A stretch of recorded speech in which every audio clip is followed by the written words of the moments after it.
तो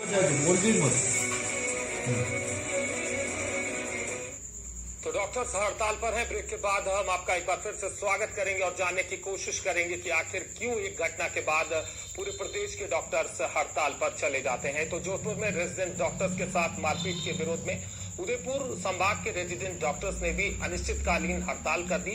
resident doctors द्वारा प्राचार्य डीपी सिंह को दिए ज्ञापन के बाद सभी अपने अपने चैम्बर से बाहर निकले और अनिश्चितकालीन हड़ताल पर चले गए। इनके मुताबिक अब समस्या बढ़ेगी क्योंकि रविंद्रनाथ टैगोर मेडिकल कॉलेज से जुड़े महाराणा भूपाल अस्पताल, पन्नाधाय अस्पताल और महिला बाल चिकित्सालय के साथ साथ कार्डियोलॉजी और ट्रॉमा सेंटर्स में भी हड़ताल शुरू हो गई है। हालात गंभीर हो रहे हैं। मरीजों की परेशानी उस वक्त और बढ़ गई जब मरीजों को भरे ओपीडी को छोड़कर रेजिडेंट डॉक्टर्स चलते बने। डॉक्टर्स की स्ट्राइक के बाद अस्पताल में मरीजों ने हंगामा शुरू कर दिया। हालांकि अस्पताल प्रशासन ने वरिष्ठ डॉक्टर्स को ओपीडी और दूसरी जगहों पर फौरन तैनात किया। उधर रेजिडेंट डॉक्टर्स का कहना है कि आए दिन की ये समस्या है, आए दिन की होने वाली मारपीट से परेशान होकर उन्होंने ये कदम उठाया है और सरकार जब तक उनकी सिक्योरिटी को लेकर कड़े कदम नहीं उठाती उनकी हड़ताल जारी रहेगी।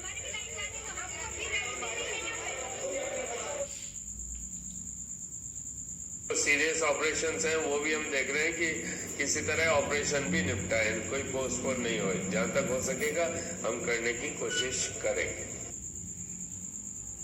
बीमारी खुद अस्पताल को लग जाती है, क्या हो जाता है, कहां मैनेज नहीं हो पाती चीजें। तो आपको एक बार बता दें कि समय राजस्थान हमेशा सामाजिक सरोकारों से जुड़े मामलों को उठाता रहता है। हम तमाम सवाल इस पेशकश के दौरान भी उठाएंगे, लेकिन हड़ताल के बाद अस्पताल का जायजा लिया उदयपुर संवाददाता हेमेंद्र श्रीमाली ने, वो भी देख लीजिए।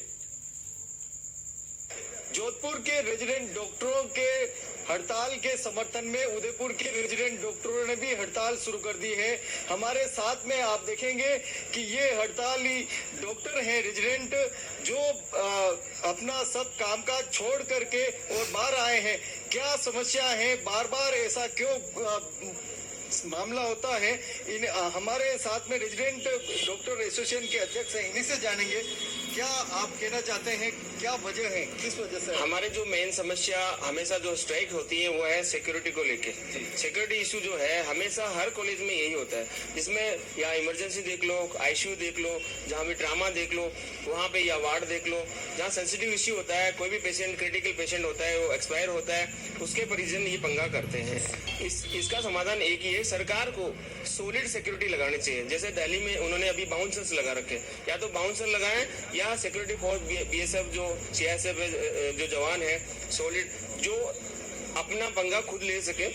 जैसे ही रेजिडेंट के सामने पेशेंट के अटेंडेंट्स जो है हावी होते हैं तो उनको दूर रखें, एक पेशेंट के साथ एक अटेंडेंट ही अलाउ करें, तो ये समस्या सोल्व हो सकती है। सुरक्षा को लेकर काफी कमजोर स्थिति है अभी तक, जिससे ये घटना होती है। आप बताएं किस परेशानी में रेजिडेंट डॉक्टर काम करते हैं और आज जिस तरह के हालात हुए हैं, क्या कहना चाहते हैं आप? देखो, एक तो अत्यधिक वर्कलोड 12 से 18 घंटे मेडिकल में रेजिडेंट्स काम करते हैं और अत्यधिक दबाव की परिस्थितियों में मरीज के जो परिजन आते हैं वो काफी उग्र स्थिति में आते हैं और बदसलूकी करते हैं। एक सरकार की तरफ से खामी रही है कि मेडिकल प्रोटेक्शन एक्ट 2008 इन्होंने पारित कर दिया है। तो मेरा मानना यह है कि आज तक उस एक्ट के तहत इन्होंने कोई कार्रवाई ही नहीं की है। रेजिडेंट डॉक्टर के समर्थन में उदयपुर रेजिडेंट डॉक्टरों ने भी हड़ताल यहाँ पे शुरू कर दी है। अनिश्चितकालीन हड़ताल शुरू हुई है।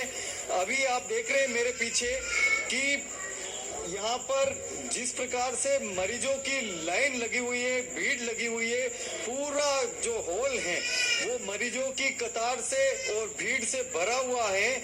अपने अपने हाथों में पर्चे लिए, कोई बुजुर्ग हैं तो कोई बच्चा है तो कोई महिला है, अबोध सब यहाँ पे खड़े हुए हैं। और आप देख रहे हैं मेरे पीछे 2 सीटें यहाँ पर लगी हुई हैं।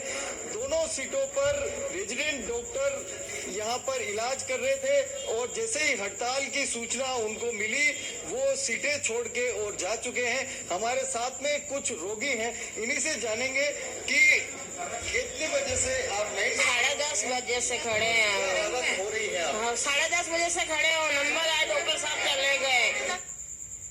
और इस वक्त हेमेंद्र शिमाली हमारे साथ फोन लाइन पर जुड़ रहे हैं। हेमेंद्र, हमने उदयपुर के डॉक्टर्स की बात सुनी, उनका कहना है कि एक मरीज के साथ एक तीमारदार हो, ये मांग तो समझ में आती है, लेकिन बाउंसर्स, और क्या माना जाए कि जब बाउंसर्स आपकी सिक्योरिटी के लिए तैनात हो जाएंगे उसके बाद मरीज आप लोगों पर इस तरह के आरोप नहीं लगाएंगे?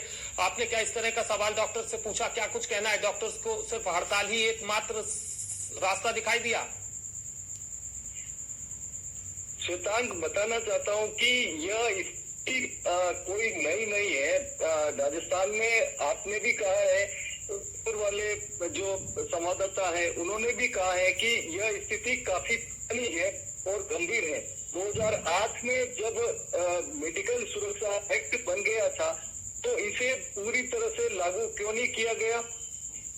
और भी जो सुरक्षा के मापदंड है, जहाँ पर अस्पतालों में करोड़ों रुपये, अरबों रुपये खर्च किए जा रहे हैं विकास के नाम पर, सुरक्षा के नाम पर कितनी डॉक्टरों को सुरक्षा मिल रही है?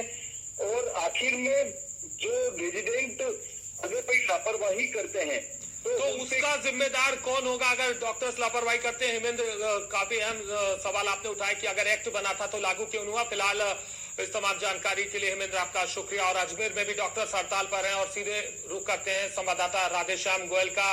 राधेश्याम, अजमेर संभाग में भी स्ट्राइक का ऐलान होगा, क्या कुछ हालात हैं अजमेर में?